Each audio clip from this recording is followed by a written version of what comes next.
L'histoire se souvient souvent des noms gravés dans la pierre, des visages immortalisés dans le bronze, mais qu'en est-il de ceux qui ont œuvré dans l'ombre, leur contribution subtile mais profonde? La famille Gilles, une dynastie voilée dans la brume du temps, est une de ces histoires. Leur saga traverse les continents et les siècles, leur influence tissée dans la tapisserie des nations. Des étendues sauvages de la Nouvelle-France au champ de bataille de la Révolution, les Gilles ont joué un rôle crucial, façonnant le destin des nations et la vie de millions de personnes. Notre histoire ne commence pas dans les dorés palais du pouvoir, mais au milieu des pins murmurants du Nouveau Monde. C'est ici, au cœur du XVIIe siècle, que nous rencontrons Samuel Gilles. Capturé jeune garçon par les Abénakis, un peuple des Premières Nations parlant l'algonquin, la vie de Samuel prit une tournure inattendue. Adopté par la tribu, il apprit leur langue, leurs coutumes, leur profond lien avec la terre. Cette éducation unique allait façonner à jamais le destin de Samuel, forgeant en lui un pont entre deux mondes. À mesure que Samuel grandissait, les colonies du Nouveau Monde se développaient. La France et l'Angleterre, enfermées dans une lutte pour la domination, projetaient de longues ombres sur l'Atlantique. Samuel, parlant couramment la langue des colonisateurs et les murmures de la forêt, se retrouva dans le rôle d'intermédiaire. Il devint un lien vital entre les Français et les Abénakis, sa diplomatie prévenant d'innombrables conflits.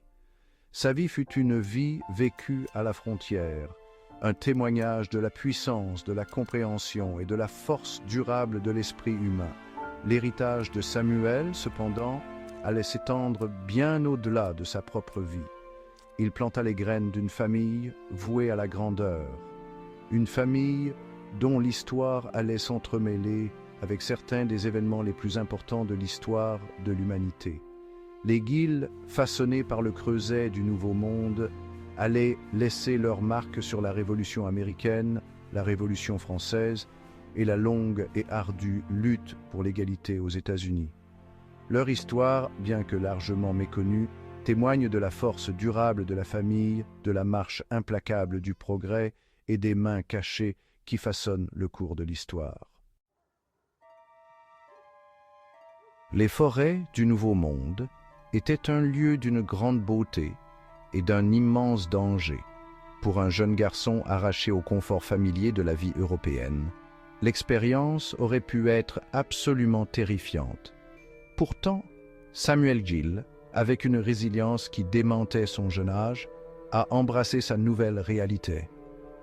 Adopté par les Abénakis, il est devenu un fils de la forêt, apprenant à naviguer dans ses secrets et à embrasser ses rythmes. Les Abénakis, chasseurs habiles et guerriers féroces, ont reconnu quelque chose de spécial chez le jeune Samuel. Ils ont vu un esprit vif, désireux d'apprendre, et un cœur bon qui transcendait les barrières culturelles. Sous leur tutelle, Samuel a prospéré. Il a maîtrisé leur langue, la complexe langue algonquine, aussi couramment que son français natal. Il a appris les techniques de la chasse, traquant le cerf à travers les forêts silencieuses et harponnant le saumon dans les rivières tumultueuses. Il s'est familiarisé avec les propriétés médicinales des plantes, la danse complexe des saisons, les histoires tissées dans la trame même de la terre. Le double héritage de Samuel a fait de lui un atout précieux à mesure que les colonies de la Nouvelle-France s'étendaient.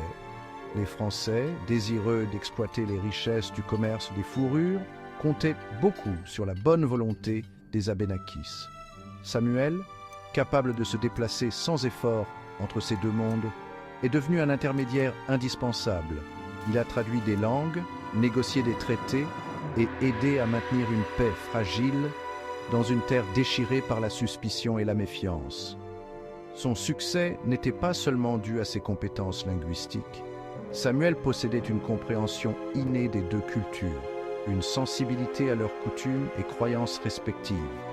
Il pouvait apaiser les craintes des colons français méfiants des sauvages à leurs frontières, tout en défendant les droits et les traditions de sa famille abénaquise adoptive. Dans un monde au bord du conflit, Samuel Gilles était un pont, un unificateur, un témoignage du pouvoir de la compréhension culturelle. L'esprit de Samuel Gilles, le bâtisseur de ponts, l'ambassadeur culturel, a perduré chez ses descendants. À l'aube du XVIIIe siècle, la famille se retrouva à l'avant-garde d'un monde en pleine mutation. Les Lumières, avec leur accent sur la raison et la liberté individuelle, ont balayé l'Europe et ses colonies, attisant la ferveur révolutionnaire et remettant en question les hiérarchies établies. Les Gilles, toujours à l'écoute des courants de l'histoire, ont embrassé ces nouvelles idées, leur vie s'entremêlant avec la naissance des nations et la lutte pour la liberté. Isaac Newton Gill, nommé d'après le grand scientifique anglais, a hérité de la soif de connaissance de son homonyme. Lecteur vorace et érudit doué, Isaac a dévoré les œuvres de Locke, Montesquieu et Rousseau, leurs paroles alimentant sa croyance au pouvoir de la raison et aux droits de l'homme. Il est devenu un ardent défenseur des Lumières en Amérique, ses salons bourdonnant de débats et de discussions. Isaac croyait que la connaissance était le pouvoir et il a consacré sa vie à répandre la lumière de la raison à travers les colonies. Pendant ce temps, le cousin d'Isaac, Benjamin Franklin Gill, ingénieur et diplomate chevronné, s'est retrouvé plongé dans le maelstrom de la Révolution américaine. Inspiré par les idéaux de liberté et d'autodétermination, Benjamin a mis ses talents au service de la jeune nation. Il a conçu des fortifications, supervisé la production de canons et même servi sur les lignes de front, son courage sous le feu lui valant le respect de ses camarades soldats. La guerre gagnée, Benjamin a été nommé à la délégation chargée de négocier le traité de Paris, ses compétences diplomatiques s'avérant essentielles pour assurer l'indépendance américaine. De l'autre côté de l'Atlantique, une autre branche de la famille Gill a joué un rôle central dans la Révolution française. Napoléon Bonaparte Gill, brillant stratège militaire et parent éloigné du futur empereur Napoléon, est devenu un conseiller de confiance du gouvernement révolutionnaire. Ses connaissances en tactique et en logistique militaire ont contribué à faire de l'armée française une force de combat redoutable, capable de défendre la République contre ses ennemis étrangers et nationaux.